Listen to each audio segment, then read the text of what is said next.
एक अतिशय दुर्दैवी घटना समोर येत आहे। डोणगाव इथे आग लागली आणि या आगीमध्ये एका वृद्ध महिलेचा मृत्यू झालाय। अतिशय दुर्दैवी अशी ही घटना आहे।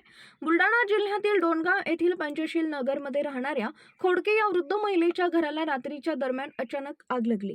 या आगीमध्ये वृद्ध महिलेचा मृत्यू झाला तर संपूर्ण घराची राख रांगोळी झाली। तसेच शेजारी असलेले सराटे यांच्या घराला सुद्धा आग लागली आणि घरातील सर्व साहित्य हे जळून खाक झालं। यामध्ये सराटे यांचं 2,79,000 रुपयांचं मोठं नुकसान झालं असून सर्व घरातील साहित्य जळून खाक झालंय।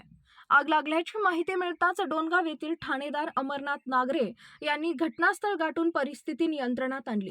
ही आग विझवण्यासाठी शेजारी असलेले रहिवासी यांनी शर्थीचे प्रयत्न केले। पोलीस प्रशासन व रहिवाशांच्या मदतीने हे आग नियंत्रणात आली असल्याचे प्राथमिक माहिती आहे। सदर घटना ही अतिशय दुर्दैवी असून यामध्ये एका वृद्ध महिलेचा मृत्यू झालाय तर अतोनात असं नुकसान झालंय। सदर घटनेचा पंचनामा डोणगाव येथील मंडळ अधिकारी भरत वाघ, तलाठी अनुप रोटेसह महसूल कर्मचारी करत आहेत।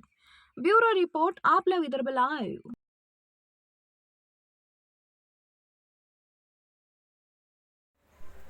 ते आमचं आहे ना सगळं जळालं, म्हणजे फ्रीज, सिलाई मशीन वगैरे सगळं। कशी काय लागली आग? ठीक आहे, काय कारण ती माहिती नाही, पण आग लागल्याच्या नंतर आम्ही उठलो झोपेतून, सगळं वायरिंग सगळी जळाली आम्ही। काय काय जळालं तुमच्या घरातलं? काय नुकसान झालं? सगळं फ्रीज, कूलर, पलंग, टीव्ही, शिलाई मशीन, डाळ, तिथून नाही तर तूर, गहू सगळे जळाले ते, म्हणजे संसार सगळाच। तुमच्या घरचे काहीतरी व्यवसाय करत होते, त्यांचं सामान सुद्धा? हो, त्यांचं बिन ते पट्टे वगैरे। या ठिकाणी जी आग लागली आहे त्या बाजूला जी आजी राहायची त्या आजी या ठिकाणी जी आग लागली आहे सवी, परंतु त्यांच्या शेजारी राहणारा माझा भाऊ उमेश चराटे यांचं पूर्ण परिवार उद्ध्वस्त झालेला आहे। त्यांचं खाण्यापिण्याचं सामान वगैरे आणि गरजेच्या ज्या रोजच्या वस्तू आहेत त्या वस्तू देखील पूर्णपणे जळून खाक झालेलं आहे।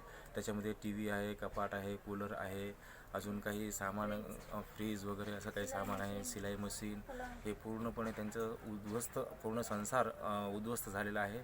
त्यांचे काही पैसे वगैरे असतील, खाण्यापिण्याचं सामान असेल वगैरे, आणि ते ज्या कामावरती ते त्यांचं पोट भरायचे जे तयार केलेलं सामान, जे काही चांबड्याचे किचन असो, पट्टे असो, हे सर्व पूर्ण जळून खाक झालेले आहेत। त्यांना आज रोजी राहण्यासाठी पण घर राहिलेलं नाही आहे। याची शासनाने तत्काळची दखल घेऊन त्यांना चांगल्या प्रकारे मदत द्यावी आणि त्यांचा संसार पुन्हा सुरळीत करावा अशी शासनाला मी विनंती करतो।